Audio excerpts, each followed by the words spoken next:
point, the authors argue you cannot honestly claim a strong, proven causal link, and certainly cannot make precise X% of melanomas are from sunbeds statement because purely it's observational. And then their bottom line sentence: at present, there is no convincing evidence that moderate or responsible solarium use increases melanoma risk. Your immune system loves sunlight. Your immune system loves sunlight. I want to talk about a review that was put out by a team of research scientists, medical doctors, dermatologists, obstetricians. The people that put this article together really make you go, are we being lied to about stuff? If you want to look it up, I'm going to link it below, but the review is called A Critical Appraisal of the Recent Reports on Sunbeds from the European Commission Scientific Committee on Health, Environmental and Emerging Risks, and from the World Health Organization.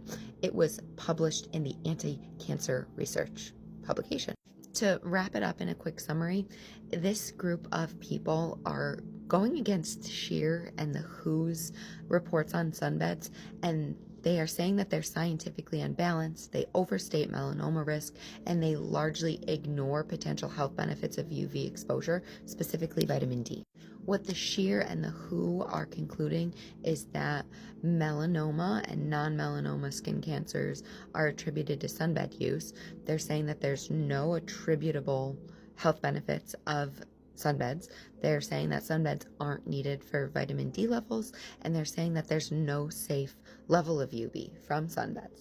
And then what this team is saying is that the evidence is entirely observational. It's not randomized. It shows association, not proving causation. The reported relative risk for ever use of sunbeds is small, about 1.2, which they describe as marginal and easily distorted by bias and confounding. They say the meta-analysis that combined weak, heterogeneous studies can compound flaws rather than clarify the picture. And then the wording strong evidence in SHEER, in their view, inconsistent with standard evidence-based medicine grading systems like the Oxford Center for Evidence-Based Medicine.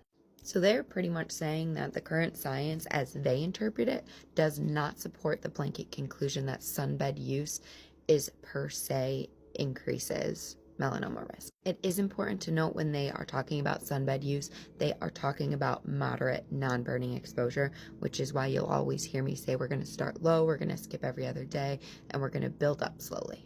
Some of the major evidence that they point out as being flawed is that by lifestyle, sunbed users are more likely to have high natural sun exposure, which burning is directly linked to skin cancers. They smoke, they drink more alcohol, they have more of an unhealthy lifestyle pattern that independently raises melanoma risk. And then many studies do not adjust adequately or at all for those factors. They misclassify exposure. So some data sets mix medical phototherapy with cosmetic sunbed use. Some exclude high UV exposure from control groups, but not from cases, which can inflate the apparent risks of sunbed. And then they have different ways of measuring exposure. So different age cutoffs, different confounders, and inconsistent definitions of the first use before age of X. This makes combined estimates unstable and hard to interpret. And then the evidence grade is just, it's weak. So they argue that using standard evidence grading the body of data would only justify a low level of evidence and grade D recommendation, not strong recommendations or conclusions.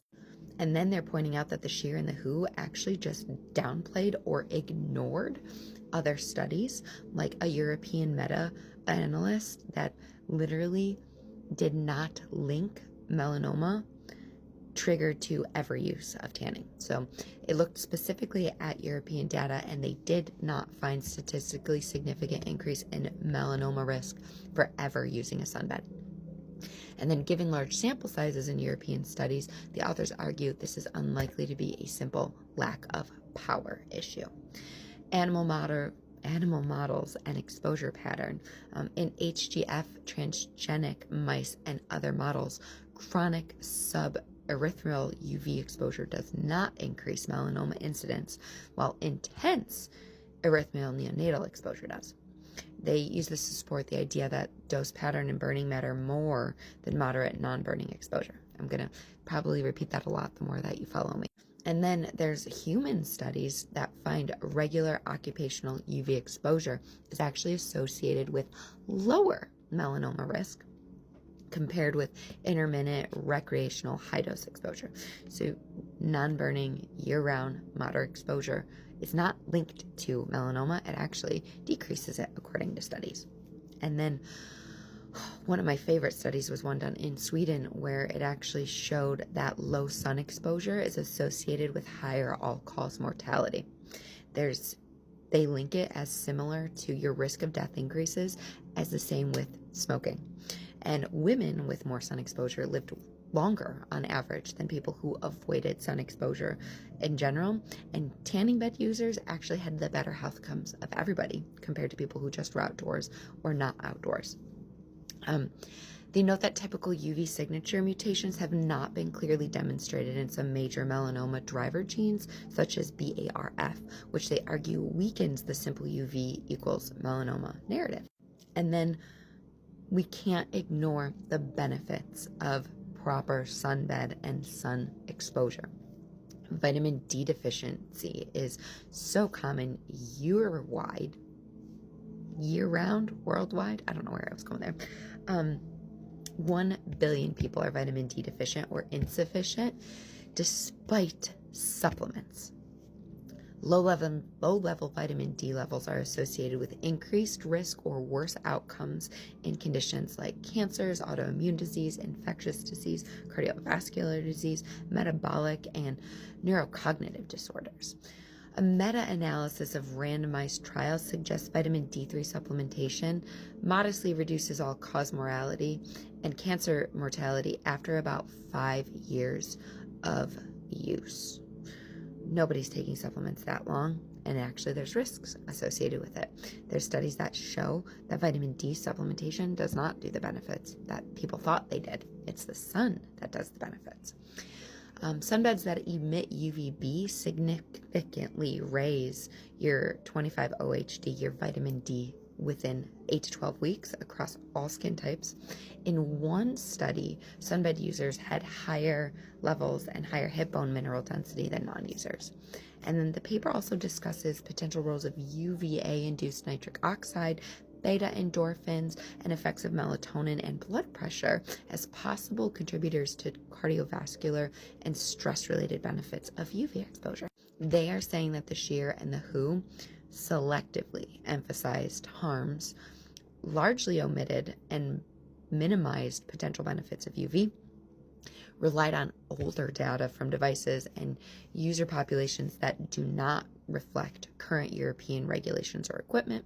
It did not fully account for regional differences in device technology, operating practices, and existing restrictions such as bans on skin type 1 in many countries.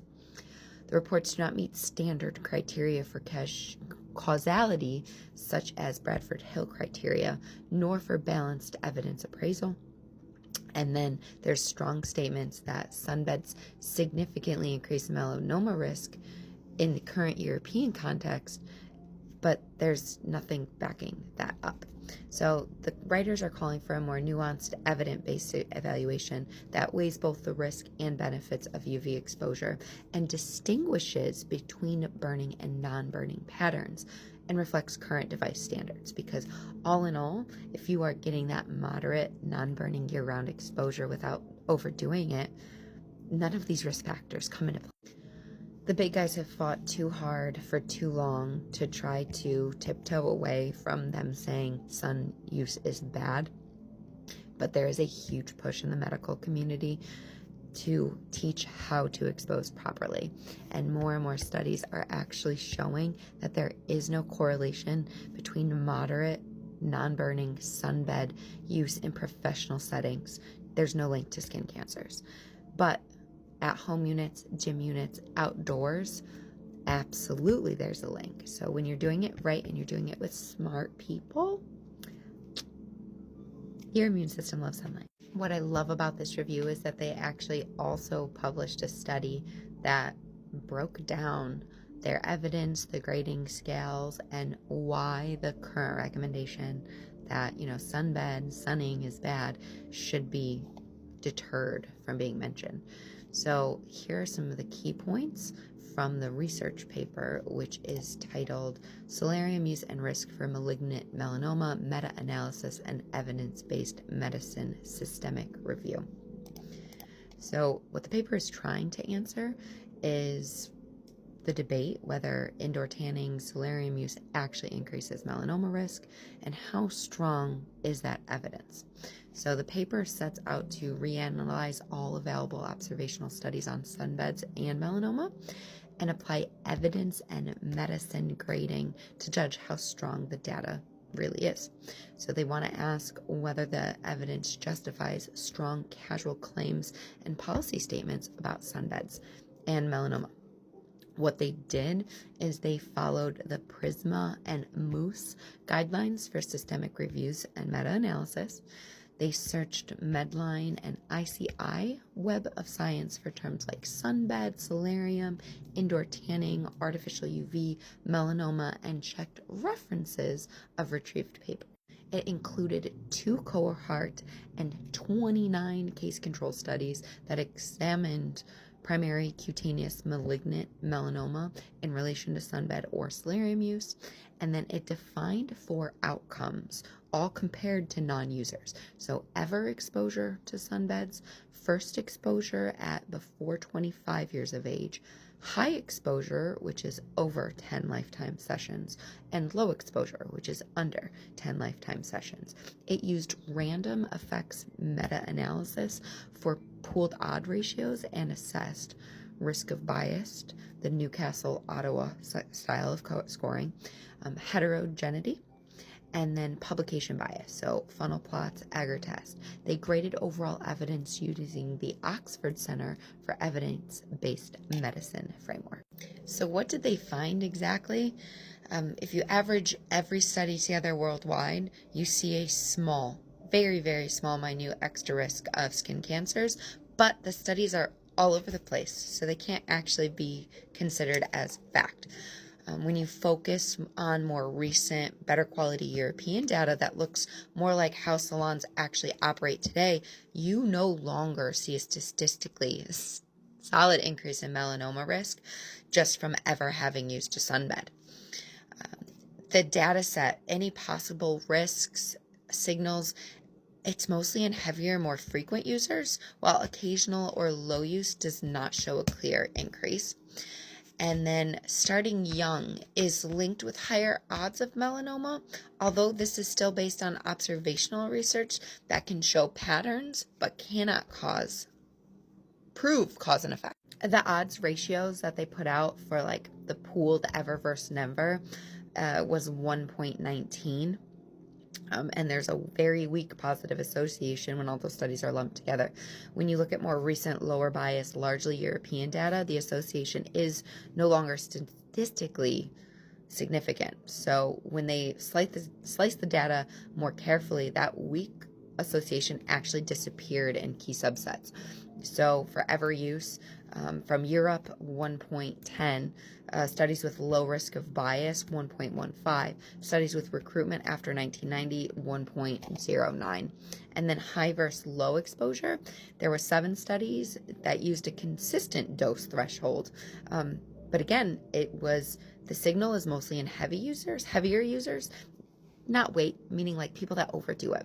So the high exposure limit, it was adjusted to 1.39, moderate about 67%, and then low exposure was 1.13. It's just not a significant number to base saying you're going to use a sunbed, you're going to end up with melanoma. The risk casualty association, just the data doesn't show it.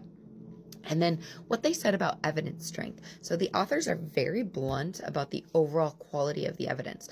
Most studies have severe limitations that include recall bias in case control designs, selection bias in how cases and controls were chosen, little or no adjustment for key confounders like sunbathing habits, prior skin cancers, family history, lifestyle factors. And then about 1/3 of studies did not adjust for a single confounder. So they pool the people that burn outside every single day from the people who have ever used sunbeds in one setting. Like, it's skewed data. Under Oxford EBM grading system, they assign evidence level 3A- and grade D recommendation. So for all 4 outcomes, including ever exposure, younger age, first use, and high or low exposure, they consider everything like it's all together. So it's very a weak observational evidence, non-strong proof of casualty. And how do they interpret these results? The key conclusion is pretty much a thesis statement. So current scientific knowledge is mainly based on observational studies that report associations but do not prove causality. At present, there is no convincing evidence that moderate or responsible solarium use increases melanoma risk. So their core interpretive points is that overall weak association, meaning the odds ratio is 1.2. It's small magnitude, it's highly heterogeneous, it's lost when restricted to European lower bias, more recent studies.